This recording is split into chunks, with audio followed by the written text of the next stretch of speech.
Bismillahirrahmanirrahim. Using Can Unit 27 for a complete language course, please visit my website www.a2zof-english.com. In today's lesson, we'll be learning how can is used and structure of can along with short replies in can. So can is used to express abilities, possibilities and permissions.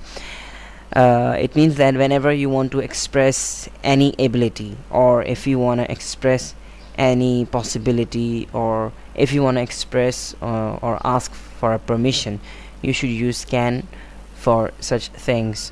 And an important thing is that can shows abilities or possibilities and permission in present time. It means that whenever you like to talk about abilities or possibilities and permission in present time, you should use can.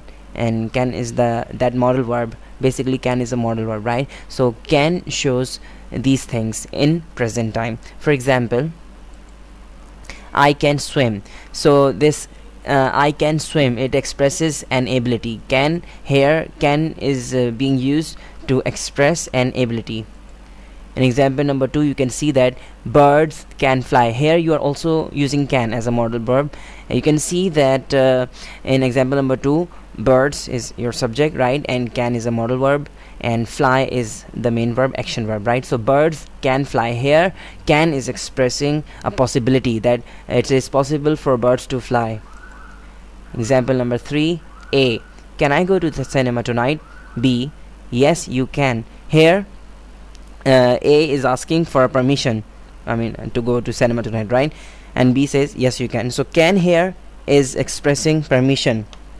You can see that can is being used in these three sentences differently, in a different manner. In sentence number 1, can expresses ability, but in sentence number 2, can expresses a possibility. And in sentence number 3, you can see that can is expressing a permission. And as I told you earlier that can does not have any meaning, and we just use it before any action verb, and it starts giving a special meaning to that verb. For example, I swim, right? So this I swim, the above sentence, this sentence expresses a habit. It's a present simple sentence, right, which shows a habit. If I say I swim, so it reveals my habit of swimming. But observe the next example, what happens when we use the same sentence with can. I can swim. Now here you can see that can is now giving this verb swim a special meaning. It changes the whole sense of the sentence. When I say I swim without any can, right, so I want to express my habit of swimming. But when I say that I can swim, it means that I'm expressing my ability, right? So you can see that when we use can in the same sentence, the meaning of the whole sentence changes from habit to ability. So this is what can or any other modal verb does. Can does not contain any meaning, instead gives meaning.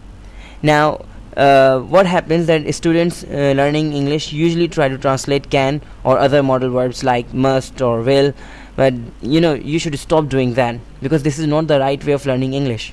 I usually tell in every lesson that we shouldn't be relying on the method of translation to learn English.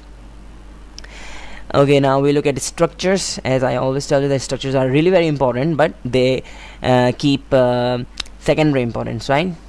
Now affirmative structure of can is subject plus can, then first form of a verb, that's action verb, right, or main verb, and then that's your object. For example, I can play the piano, or she can drive a car, right? Now we look at negative structure, subject plus can plus not plus first form of a verb and then object.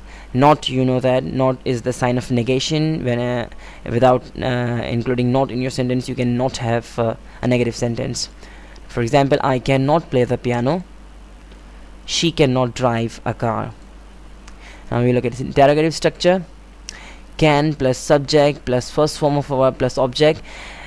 Cause we don't have any helping verbs here, we are using modal verb, modal auxiliary, right? So we put can or any modal verb before subject and it becomes interrogative. So can plus subject plus first form of a verb plus object. For example, can you play the piano? Can she drive a car? Now the above structures are, these structures are very easy to use and remember. You can easily form sentences of can. We always use first form of verb with can, but what happens of the following examples, that there may be some mistakes which people, students may make. So for example, the correct form is Ali can speak English. Okay, here you see there is nothing else, no s or no t or no helping verb, right? So Ali can speak English, this sentence is right. Now look at the wrong sentence. Incorrect is Ali can to speak English. So you cannot use infinitive. You cannot use to plus verbs first form, to plus speak. This is wrong. Ali can to speak English, this thing is wrong. Okay, another incorrect sentence, Ali can speaks English. This thing is also wrong, right? Remember that you can see that we do not use to or we do not use s or es with first form of a verb in case of third person singular like present simple tense while using can. So kindly do not use any helping verb, or do not use to, or infinitive, or do not add s or es in case of third person singular in any kind of modal verbs, right? Now we look at short replies. Now in sentence number 1, A, can you fly an aeroplane? B, no I can't. Number 2, A, can she bake a cake? Yes, she can. Number 3, A, can he swim? Yes, he can. Now you already know, if you have done previous lessons, that we make short replies with the helping verb present in the same tense. Likewise, in case of modals, we do not use any other helping verb instead of modal verbs themselves, right? So we shall make short replies using the same modal verbs. Okay. Now a very important thing is that can be used for possibilities, abilities or permission, but it depends upon the usage and the situation. For example, if I say can you cook, here I'm asking about an ability. And if I say can I come in, here I'm asking about a permission. And if I say can a horse fly, here I am asking about possibility. So it depends upon the situation, or it depends upon upon you what you want to ask. If you're asking about an ability, or if you're asking about a permission, or if you're asking about a possibility, right? So it depends on the situation and the usage. The way you want to use it, you can use it, right? So that's all in this lesson. Practice a lot and happy learning. Wish you all the best. Don't forget to solve the exercises. To solve the exercises, please visit my website www.adzofenglish.com. I'm Faisal Samiola. See you later. Goodbye and take care.